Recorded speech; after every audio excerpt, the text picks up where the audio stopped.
ಎಲ್ರಿಗೂ ನಮಸ್ಕಾರ. ಮೊಡವೆಯ ಕಲೆಗಳು ಯೂಶ್ವಲಿ ಯಂಗ್ಸ್ಟರ್ಸ್ಗೆ ಮೊಡವೆಗಳು ತುಂಬ ಆಗ್ತಾ ಇರುತ್ತೆ. ಕಾರಣ ಏನಪ್ಪ ಅಂತಂದರೆ ಆಗ ಹಾರ್ಮೋನ್ಗಳಲ್ಲಿ ವ್ಯತ್ಯಾಸ ಆಗಿರುತ್ತೆ, ಹಾಗಾಗಿ ತುಂಬ ಮೊಡವೆಗಳಾಗ್ತಿರುತ್ತೆ. ಈ ಮೊಡವೆಗಳಿಗೆ ಸೂಕ್ತವಾದ ಚಿಕಿತ್ಸೆಯನ್ನು ಅವ್ರು ತೊಗೊಂಡಿರಲ್ಲ. ಏನು ಮಾಡ್ತಿರ್ತಾರೆ, ಮೊಡವೆಗಳನ್ನು ಉಗುರುಗಳಲ್ಲಿ ಚೂಟ್ಕೊಳ್ತಿರ್ತಾರೆ, ಅದನ್ನು ಬೆರಳಲ್ಲಿ ಫೋರ್ಸ್ಫುಲ್ಲಿ ತೆಗಿಲಿಕ್ಕೆ ಟ್ರೈ ಮಾಡ್ತಾ ಇರ್ತಾರೆ. ಆಗ ಆ ಮಾರ್ಕ್ಗಳು ಹಾಗೆ ಉಳ್ಕೊಂಡ್ಬಿಡುತ್ತೆ. ಈ ಮಾರ್ಕ್ಗಳು ಬೇಗ ಹೋಗೋದೇ ಇಲ್ಲ, ಲಾಂಗ್ ಟರ್ಮ್ವರೆಗೂ ಹಾಗೆ ಉಳ್ಬಿಡುತ್ತೆ. ಇದಕ್ಕೊಂದು ಸುಲಭವಾದ ಮನೆಮದ್ದು ಏನಪ್ಪ ಅಂತಂದರೆ, ಕರ್ಪೂರದ ಎಣ್ಣೆಯನ್ನು ಬಾದಾಮಿ ಎಣ್ಣೆ ಜೊತೆಗೆ ಮಿಕ್ಸ್ ಮಾಡಿ ಪ್ರತಿದಿನ ರಾತ್ರಿ ಹಚ್ತಾ ಬಂದರೆ ಈ ಮಾರ್ಕ್ಗಳು ಹೊರಟೋಗುತ್ತೆ. ಅದ್ರ ಜೊತೆಗೆ ಇಂಟರ್ನಲ್ಲಿ ರಕ್ತವನ್ನು ಶುದ್ಧಿಯಾಗಿಟ್ಕೊಳ್ಳೋದು ನಮಗೆ ತುಂಬ ಮುಖ್ಯ. ಬಾಡಿ ಹೀಟ್ನ ಕಂಟ್ರೋಲಲ್ಲಿ ಇಟ್ಕೊಳ್ಳೋದು ಕೂಡ ತುಂಬ ಮುಖ್ಯ.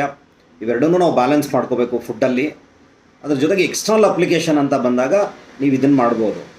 ಕರ್ಪೂರದ ಎಣ್ಣೆ, ಬಾದಾಮಿ ಎಣ್ಣೆ ಎರಡನ್ನೂ ಈಕ್ವಲ್ ಕ್ವಾಂಟಿಟಿಲಿ ಮಿಕ್ಸ್ ಮಾಡಿ ಇಟ್ಕೊಂಡು ಅದನ್ನು ಪ್ರತಿದಿನ ರಾತ್ರಿ ಎಲ್ಲೆಲ್ಲಿ ಮಾರ್ಕ್ಸ್ ಇರುತ್ತೆ ಆ ಮಾರ್ಕ್ಸ್ ಮೇಲೆ ಹಚ್ಚೋದು, ಬೆಳಗ್ಗೆಗೆ ಮುಖವನ್ನು ತೊಳೆಯೋದು. ಇದನ್ನು ಮಾಡ್ತಾ ಬಂದರೆ ಮೊಡವೆಯ ಕಲೆಗಳು ವಾಸಿ ಆಗ್ತಾ ಬರುತ್ತೆ. ಎಲ್ಲರಿಗೂ ನಮಸ್ಕಾರ.